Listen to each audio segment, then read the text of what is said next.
Olá, irmãos, aqui estamos nós mais uma vez para refletirmos juntos sobre a liturgia da palavra do 23º domingo do tempo comum ano A. Nós estamos agora no capítulo 18 do evangelista Mateus.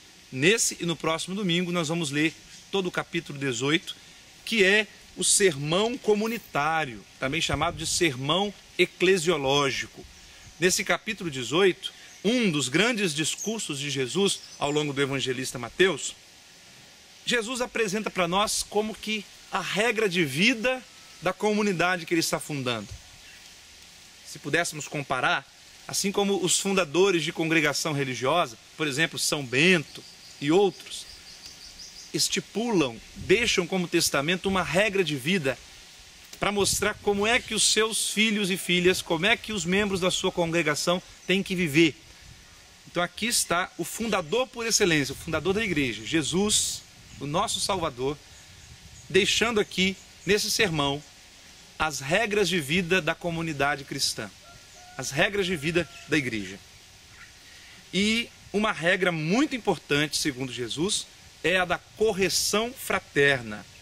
Está nos versículos 15 a 20 do capítulo 18 do Evangelho de Mateus. Jesus diz claramente: se o teu irmão pecar contra ti, corrige-o, vai corrigi-lo em particular. Jesus diz: se ele não te ouvir, chama mais uma testemunha. Se mesmo assim ele não ouvir, chama a igreja. Se de todo jeito ele não te ouvir, ele não se converter, então que seja tratado como um pagão.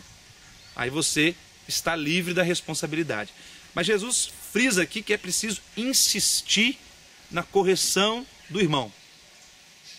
Jesus com isso quer superar essa tentação do nosso tempo do individualismo. Essa mania de pensar que se a salvação é pessoal, por um lado, eu tenho que preocupar somente com a minha salvação e os outros que se danem. Diz Jesus que não é bem assim.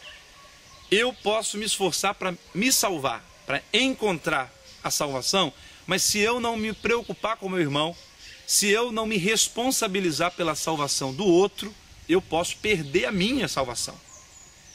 Então Jesus diz: ganhaste o teu irmão. Se ele te ouvir, ganhaste o teu irmão.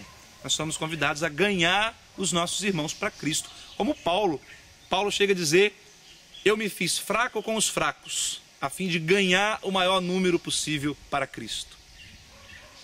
Em paralelo com esse texto do Evangelho, nós temos na primeira leitura Ezequiel capítulo 33. Ali Deus fala, através do profeta, que ele deve ser um vigia, uma sentinela, para denunciar o pecado do povo.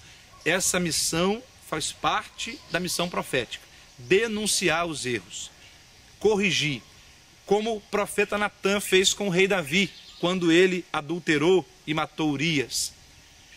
Natã apontou para Davi e disse: você pecou. E Natã foi canal da salvação de Davi. Dali jorrou o Salmo 50. Surgiu esse salmo penitencial tão belo que a igreja entoa pela manhã de toda sexta-feira. O profeta Ezequiel diz claramente que nós somos responsáveis pela salvação do irmão. Deus diz assim: se eu disser ao ímpio que ele vai morrer e tu não lhe falares, advertindo a respeito de sua conduta, o ímpio vai morrer por própria culpa, mas eu te pedirei contas da sua morte. Deus vai nos pedir contas pela condenação dos nossos irmãos. Aqui aparece para nós a grande importância da evangelização, que não é proselitismo. Todos os cristãos, todos os batizados são chamados a evangelizar.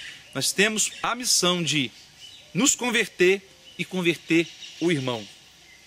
Essa é a nossa responsabilidade.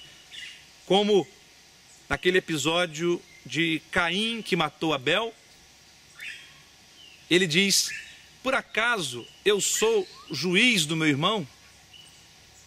Por acaso eu sou o guarda do meu irmão? Quando Deus pergunta para Caim: onde está o teu irmão? Ele diz: por acaso eu sou o guarda do meu irmão? E a resposta de Deus deveria ser essa. Se ele falasse, ele não falou, mas ele deveria ter respondido: és o guarda do teu irmão. Nós somos os guardas uns dos outros. Guarda não no sentido de ficar vigiando a vida dos outros, mas no sentido de alertar o outro que está no caminho do erro e reconduzi-lo ao caminho da vida. O Salmo 94, que nós vamos cantar nesse domingo, diz assim: não fecheis o coração como em Meriba, como em Massa. O Salmo 94 fala para o irmão que está sendo corrigido. A importância de se abrir a correção fraterna. Não podemos ser orgulhosos. Temos que estar preparados para ouvir a correção. Não fechar o coração como o povo israelita fechou em Meriba e em Massa no deserto. E o salmista diz: quem dera que hoje vós ouvisseis a voz de Deus. É o que nós devemos dizer para aquele coração endurecido do nosso irmão que não aceita o que dizemos. Quem dera, meu irmão, que você abrisse o coração, que você ouvisse hoje a voz de Deus por meio da minha boca. Romanos 13, segunda leitura, Paulo vai dizer qual é o motivo, qual é a razão para a correção fraterna. Ele diz: o amor mútuo. Para Paulo, quem ama cumpriu toda a lei. Devemos praticar a correção fraterna por amor ao irmão. Porque, como Paulo diz em 1 Timóteo, Deus quer que todos os homens se salvem e cheguem ao conhecimento da verdade. Nós também devemos ter no coração esse desejo de que todos se salvem. Pratiquemos, portanto, com prudência, com humildade, a correção fraterna.